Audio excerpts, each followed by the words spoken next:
Hi, everybody. You are definitely not my typical audience, although one of you is, at least I know. Can I just get a sense of how many of you are parents currently? Oh, a lot of you. How many of you who are parents have children under the age of 5? Oh, good. Okay. You are my audience, after all. So when Charlie and Megan invited me to come talk to you, I'm going to talk to you as if I'm talking to my parents of 3, 4, and 5-year-olds, because I think that I was just saying that there are parallels between these kinds of work, and I don't usually see it from your perspective. I see it from the role of the child, the teacher, and the parent of a young child. And as I was sort of looking at my notes and trying to sort of see what can be extrapolated and what makes sense from your end to me, I thought, like, yeah, there are quite a few things here that definitely align. I'd just like to talk a moment for my own sake. I've spent the last 42 years of my life in education, most of that in early childhood education. And what I find fascinating about this and what I find compelling is the work that we do with parents at this age. I do believe that the ages of 0 to 5 are the most important times in the life of a child and a family and parenting. And those of you who have children who are over 5, you didn't miss the boat yet. But these are things that I think are really important in terms of thinking about what it means in terms of that. It's the time when you're basically the greatest influence on in the life of your child. You are the primary person for whom that child relates to. It's also the time when you spend the most time with your child, whether you're working or at home.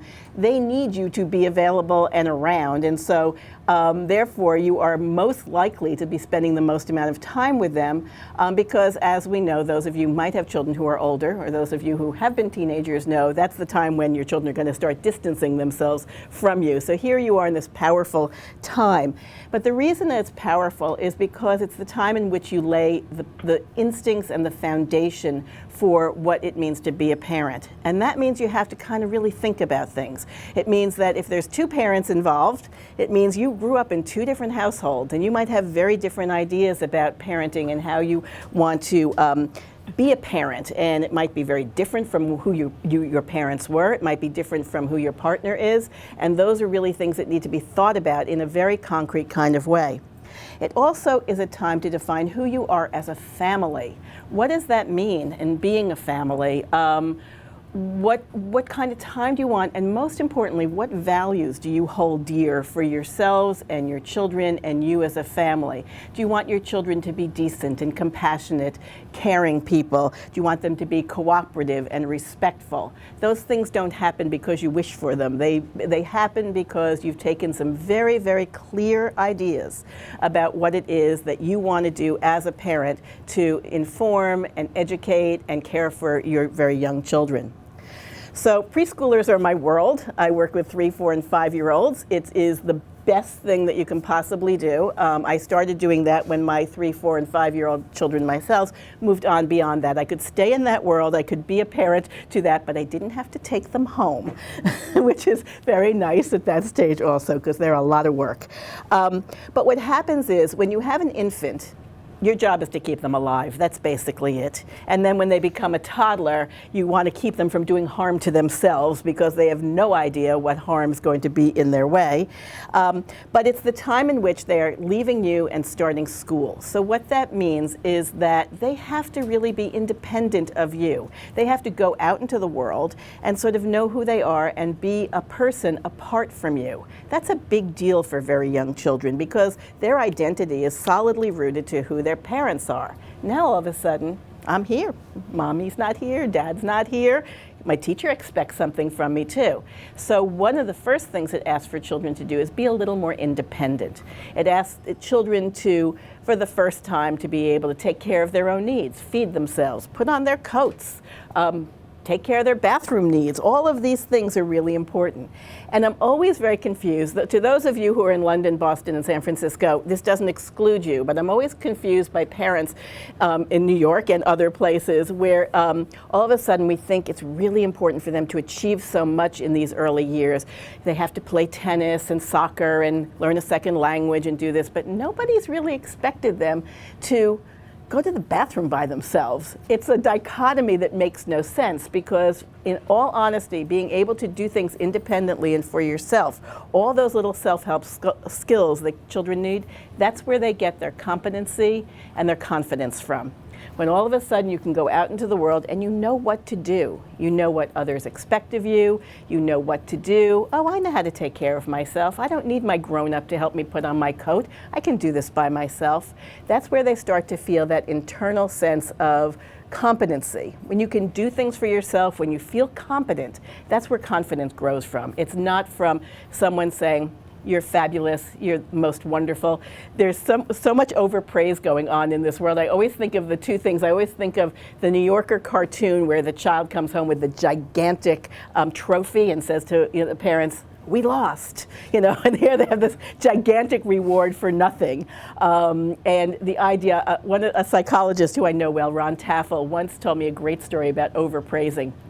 It was after a snowstorm in New York, and all the parents were in Central Park, and they were at the favorite sledding hill, and all the kids are up on top of the hill, and the parents are staying below the hill, and every child comes and sleds down, and all the parents are going, "Great job, great job." And he's thinking, it's gravity. They did do nothing. There was nothing for them to do.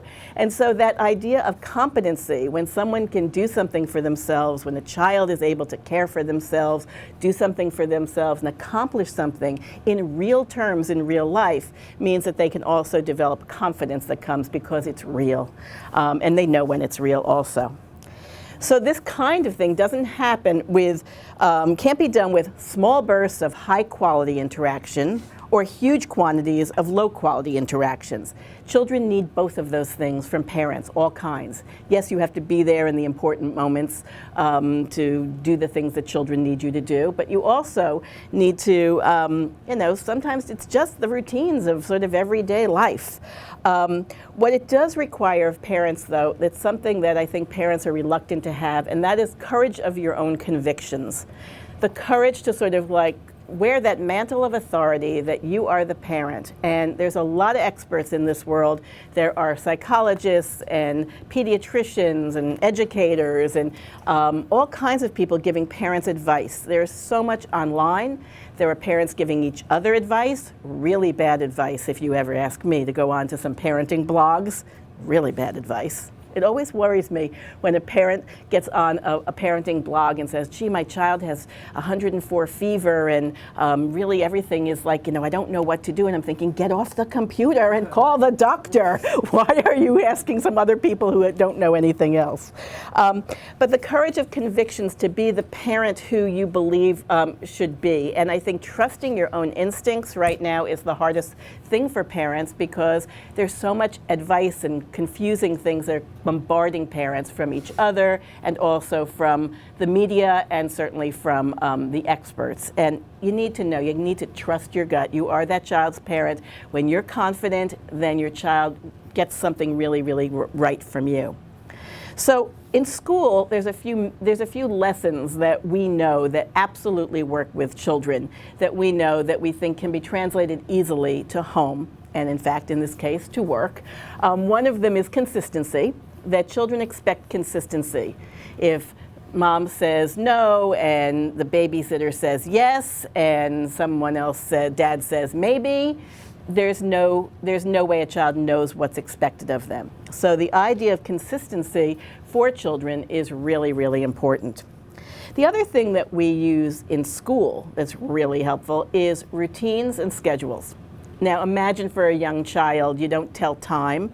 You have no idea. If we're lucky, they know yesterday, today, tomorrow. They kind of have that nailed by 5 years old. Next week, next month, next year means absolutely nothing. So what does mean something for children is sequence. What comes next in their day? They start their day, they really don't know what to expect. So if they go to school and they know, or even before they get to school, first I'm going to have breakfast, and then I'm going to get dressed, and then maybe if there's a little time, I can do a little something, play a little while before I go to school, and this is what's going to happen. When I get to school, there's a routine, there's a schedule. They know what happens. Yes, we're going to have some playtime, and then a meeting, and then a snack, and then we're going to have our center time. There is an organization to the day that they can count on and rely on. There's nothing worse for a 4-year-old that you can do than change their routine. If suddenly you always do snack and then you have story, and one day you mix it up on them, you have a revolution on your hands. They don't like it. They like consistency, they like routine, they need to know what to expect, what's coming next. In order to do the what's coming next, and I know this is true for adults, it's certainly true for children, is you need time to transition from one thing to the other.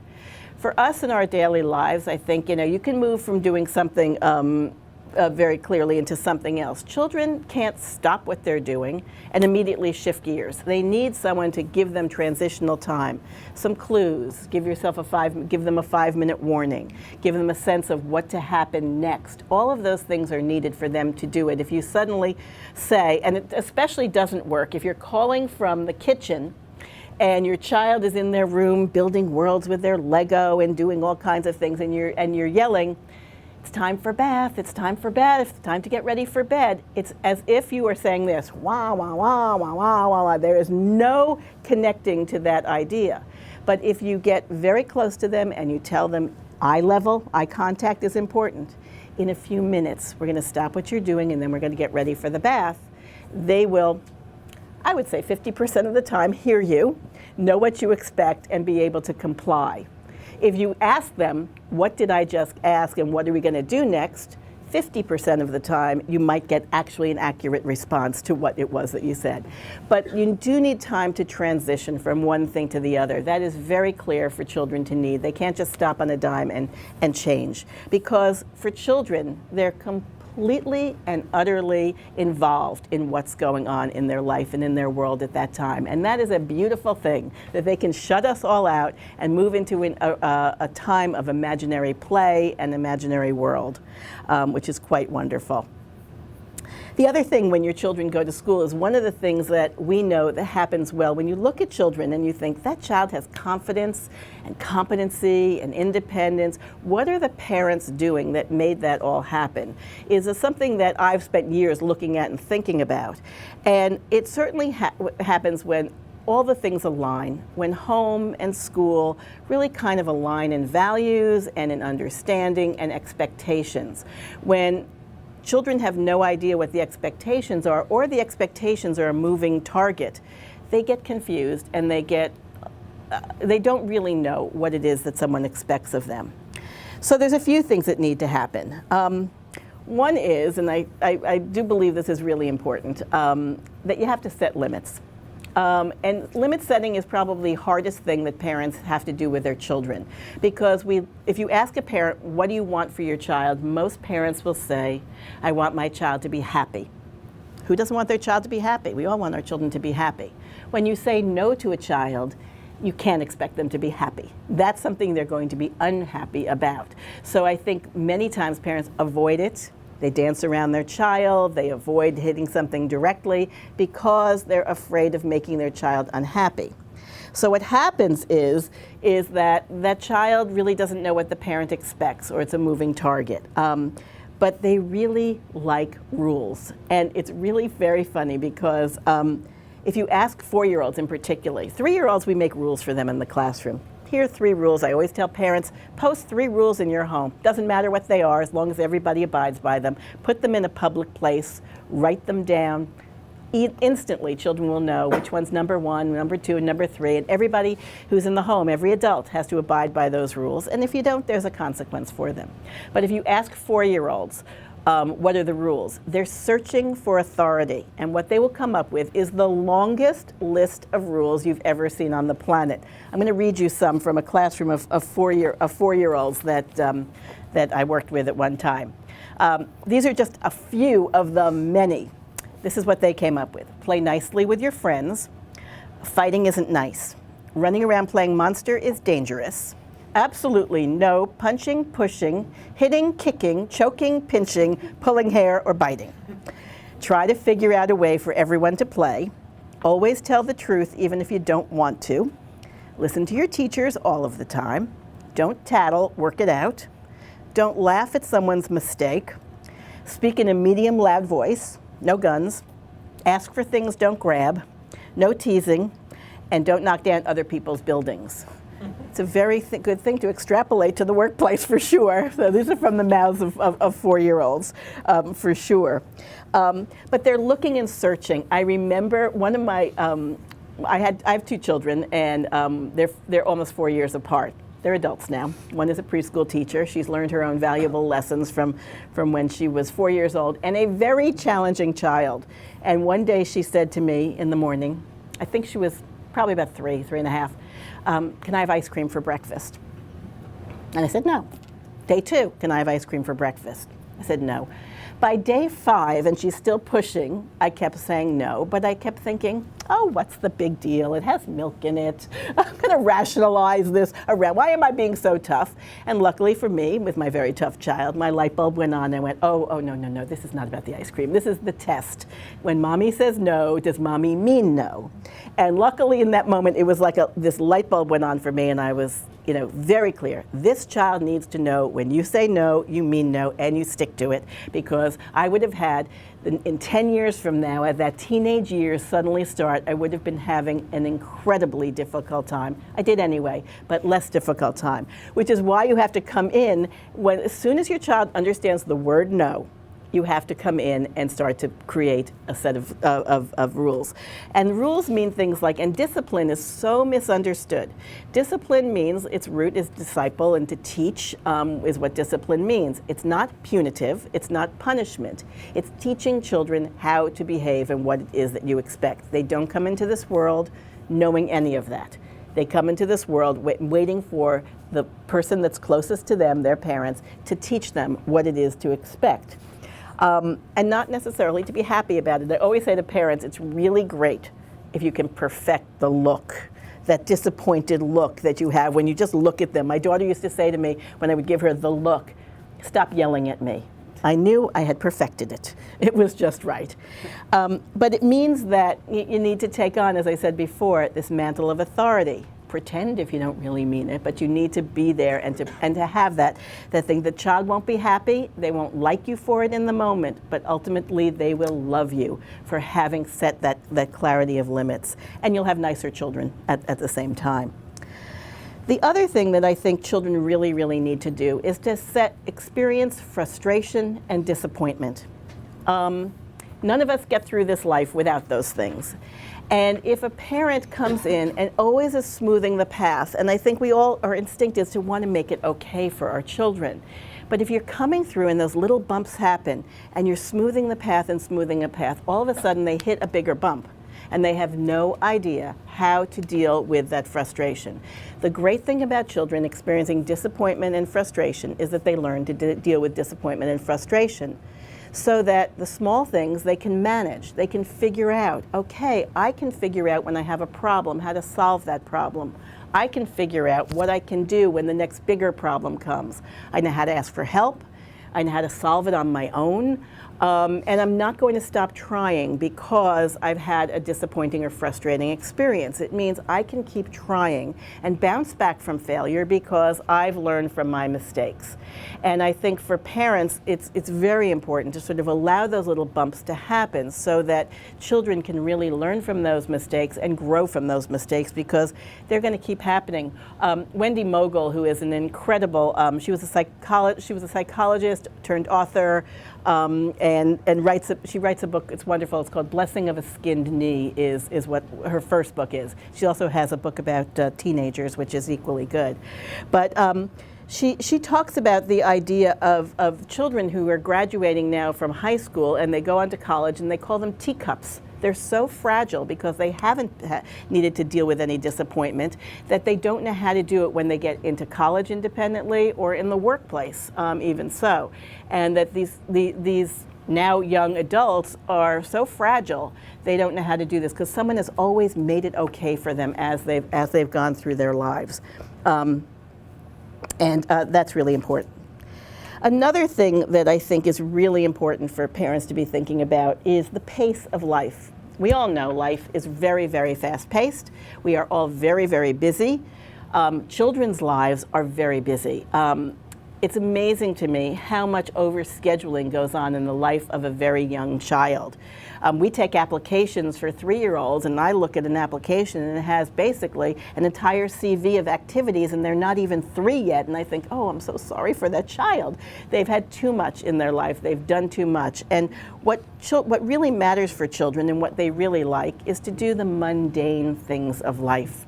Disney World is not going to be where they think about things. What they're going to think about is playing, having that special Sunday morning breakfast that you have a tradition of every year, playing hide and seek in your house, going outside to the park, digging for worms. These are really mundane things, but these are the things where children live in their hearts and in their minds.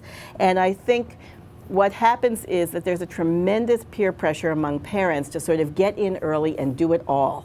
And that if you don't, you'll have missed this sort of window of time of learning. If you don't cram it all in by the time they're 5, their brains somehow are going to shut down and they're going to have missed it all. That's kind of what the Einstein theory was about, that of you have to get it in. Their brains are they're so fertile. There's so much going on in a brain of a young child that they also need time to sort of do this. And an overloaded brain, Joanne Deek, who is a brain researcher, says this: an overloaded brain does not learn and it doesn't grow well. I think we all know that from our own personal experiences, that when you are overloaded with things, you just don't have clarity, you can't really think. And what children really need is time with their families, time and space to do the things that they imagine to do. And what they need, and what we need that we don't have enough of, is sleep. Sleep is a place where information is retained. In a young brain, it's especially important because that's when everything kind of solidifies. And children who don't have enough sleep, certainly true of adults, just can't solidify the learning that they have, which is so important. Another thing, one of the effects of too much too soon, is that it actually interferes with creativity. That when you're overloaded and you have too much to do, it's hard to focus. What it looks like in young children is that they can't focus, they can't do something independently without direction. They don't know what to do. You'll look at a room full of wonderful activities in a classroom, and nothing sadder than a 3-year-old who looks at you and says, I don't know what to do.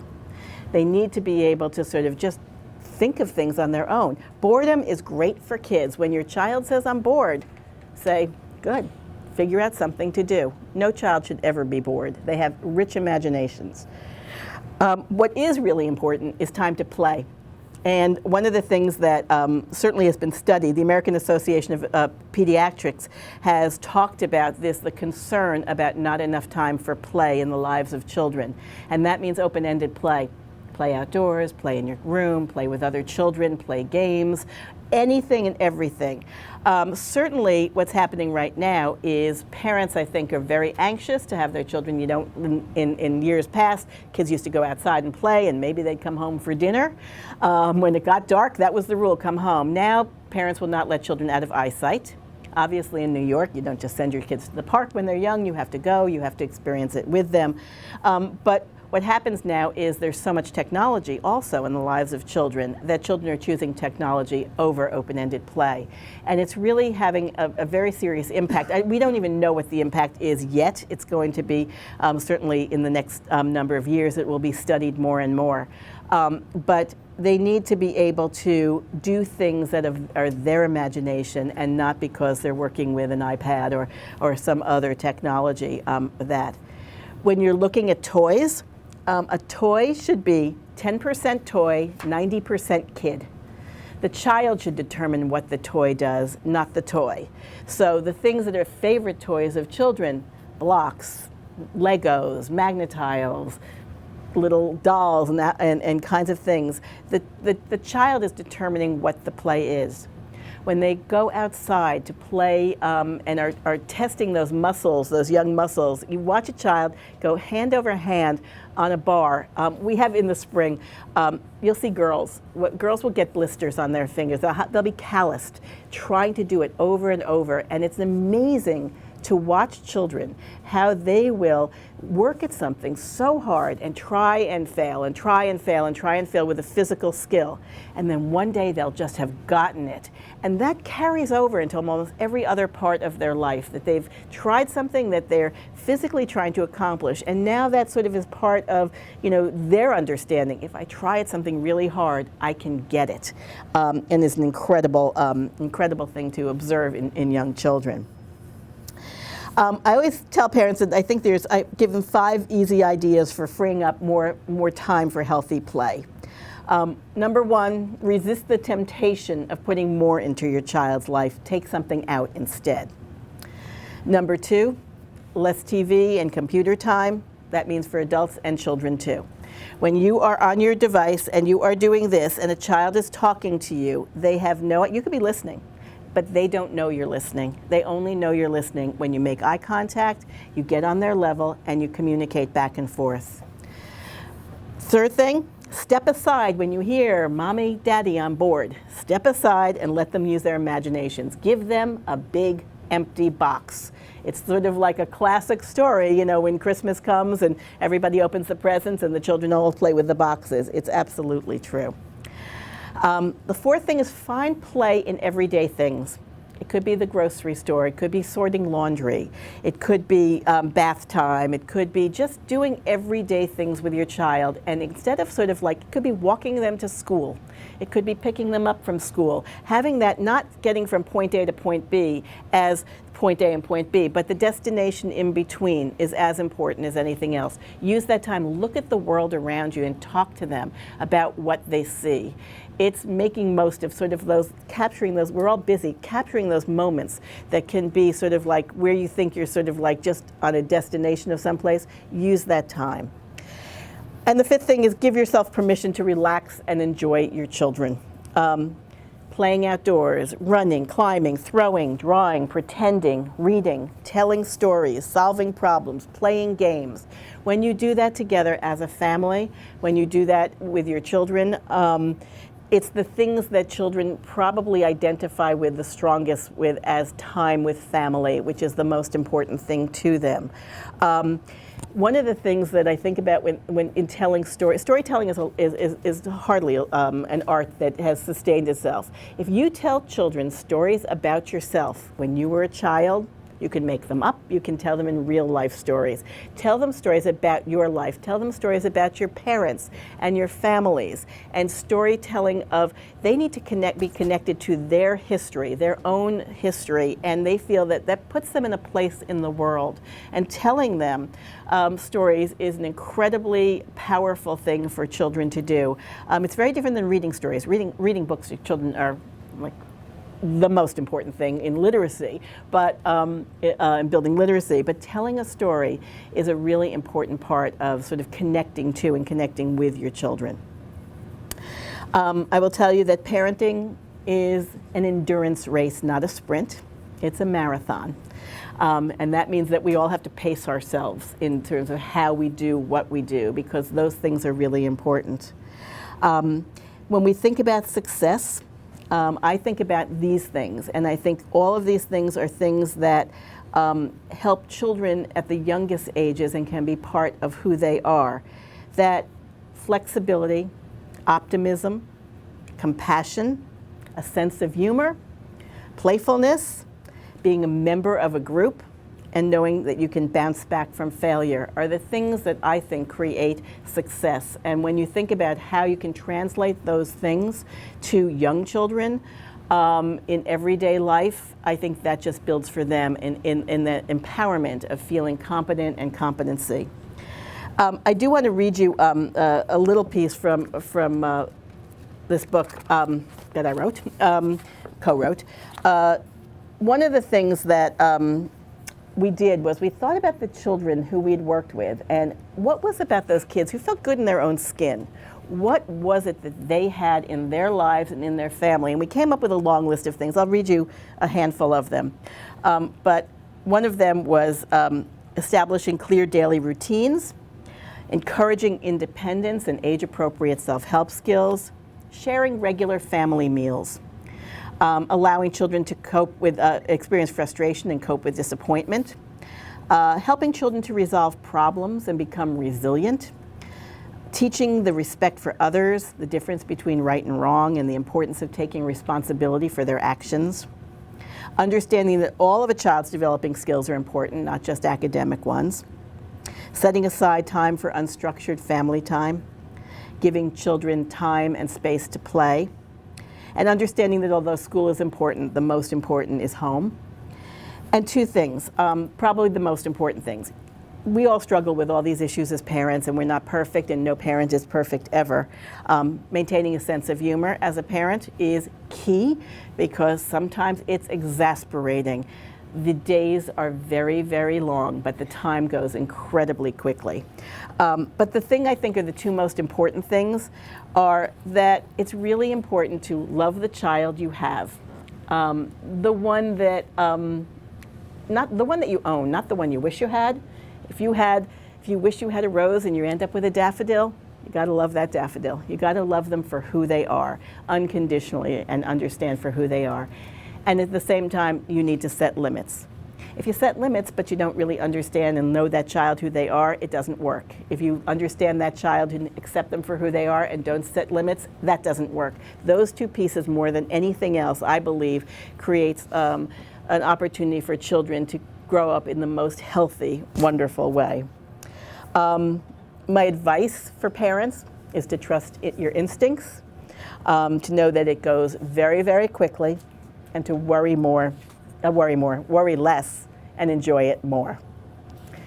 So that's my words of wisdom about parenting in a nutshell. Thank you. I'd love to